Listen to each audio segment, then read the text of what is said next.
Ces dernières semaines, alors que la scène internationale entre dans une phase de réajustement périlleuse, une réunion en apparence banale a révélé une réalité bien plus profonde et inquiétante.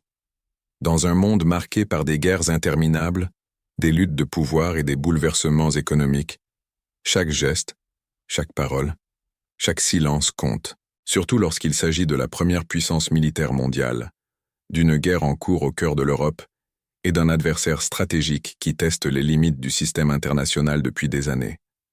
Ce à quoi nous avons assisté récemment n'était pas une simple rencontre diplomatique. C'était un signal scruté de près par les capitales européennes, les chefs militaires, les analystes du renseignement et les pays qui comprennent que l'équilibre des pouvoirs actuels est fragile, extrêmement fragile. D'un côté, un président ukrainien qui porte le poids d'une guerre existentielle, à la tête d'un pays qui lutte non seulement pour son territoire, mais aussi pour sa survie politique et sa souveraineté. De l'autre, un dirigeant américain qui, au lieu de réaffirmer les alliances historiques, a diffusé des messages ambigus, dangereux, et pour nombre d'alliés, profondément alarmants. Dès le départ, une atmosphère pesante s'est installée. Aucune réception officielle n'a été organisée. Aucun soutien institutionnel n'a été clairement manifesté. La réunion s'est tenue dans un cadre informel, loin des symboles traditionnels du pouvoir d'État, dans un espace privé qui, de par sa nature même, traduisait distance, froideur et désintérêt stratégique. La décision d'écarter la presse a encore accentué ce sentiment d'opacité et de déséquilibre. Ce détail est loin d'être anodin. En diplomatie de haut niveau, la forme est aussi importante que le fond. Le lieu de la réunion, les participants, les absents, tout cela révèle des intentions. Et le message envoyé était clair pour ceux qui savent lire l'échiquier. L'Ukraine n'était pas considérée comme un allié prioritaire. Lors de la conférence de presse qui a suivi, le ton adopté par le président américain a encore accentué le sentiment de risque. Au lieu de réaffirmer son engagement envers la souveraineté ukrainienne, il a commencé à faire l'éloge du leadership russe, décrivant le président moscovite comme fort, rationnel et sincèrement soucieux du bien-être de l'Ukraine. Selon ce discours, la Russie souhaiterait aider, reconstruire, fournir de l'énergie à bas prix et promouvoir la prospérité. Pour tout observateur un tant soit peu informé, cette interprétation se heurte frontalement à la réalité du conflit. La Russie mène une campagne militaire prolongée, s'attaquant aux infrastructures civiles, exerçant une pression économique sur le pays envahi et maintenant une rhétorique officielle qui nie la légitimité même de l'État ukrainien. Pourtant, ces contradictions sont passées sous silence. La réaction du président ukrainien, bien que contenue, fut révélatrice. Un bref regard en coin, un long silence, un sourire discret et retenu, autant de signes évidents d'incrédulité. Ce n'était pas du dédain mais de la perplexité. Garder son sang-froid face à des déclarations qui déforment la réalité exige de la discipline politique et une maîtrise de soi. Et cela n'échappa à personne. Le point le plus délicat a été atteint lorsque le président américain a suggéré que la guerre aurait pu être évitée si la situation politique intérieure aux États-Unis s'était déroulée différemment. En rejetant la responsabilité du conflit sur un discours national, il non seulement désinforme l'opinion publique, mais exonère implicitement la décision d'invasion russe. Cette approche suscite une vive inquiétude chez les alliés européens, car elle redéfinit les notions de causalité et de responsabilité dans les conflits internationaux. À partir de ce moment, la conférence de presse a pris un tournant encore plus délicat. Interrogé sur un éventuel cessez-le-feu, le président américain a repris à son compte le discours que Moscou propage depuis des mois.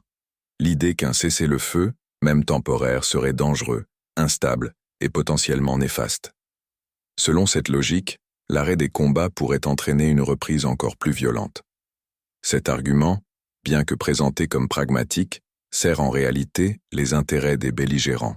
Il normalise la poursuite du conflit, fait peser le fardeau de la paix sur la victime de l'agression et délégitime les propositions internationales de stabilisation. Ce n'est pas un hasard si ce discours reprend fidèlement les déclarations des autorités russes dans les instances officielles. Une fois de plus, le président ukrainien resta silencieux, car répondre à ce moment précis aurait signifié révéler publiquement une rupture stratégique, ce que Kiev s'efforce d'éviter à tout prix.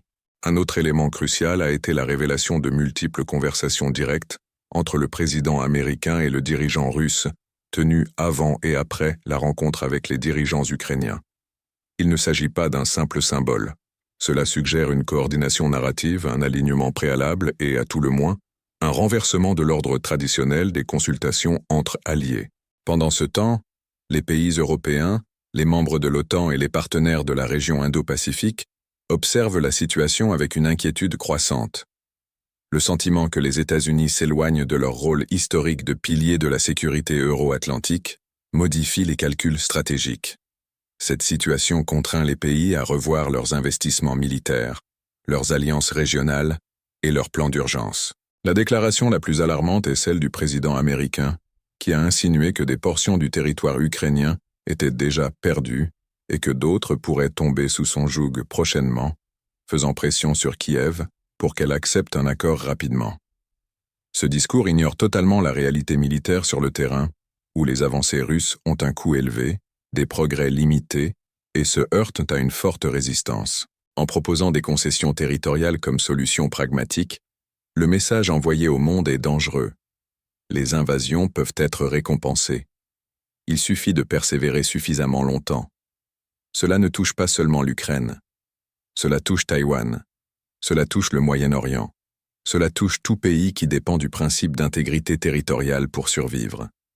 Parallèlement, les dirigeants d'autres pays ont adopté une position inverse. Ils ont réaffirmé leur soutien politique, militaire et économique à l'Ukraine. Ils ont évoqué la reconstruction, la stabilité à long terme et une paix fondée sur le consentement et non sur la coercition.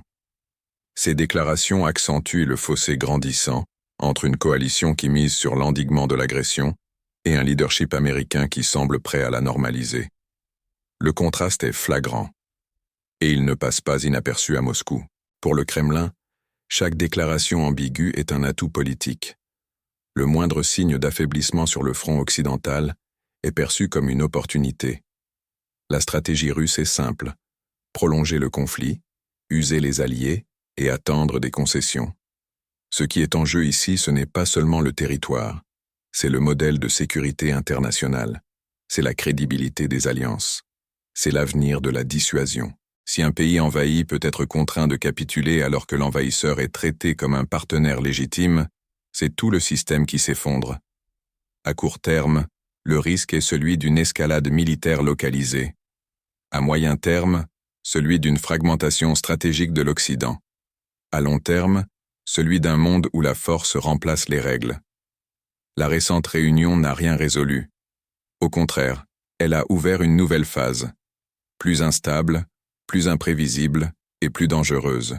Et la question qui demeure, suivie de près par les alliés, les adversaires et les pays neutres, est simple et directe. Si des concessions sont faites maintenant, qui sera le prochain à en payer le prix ?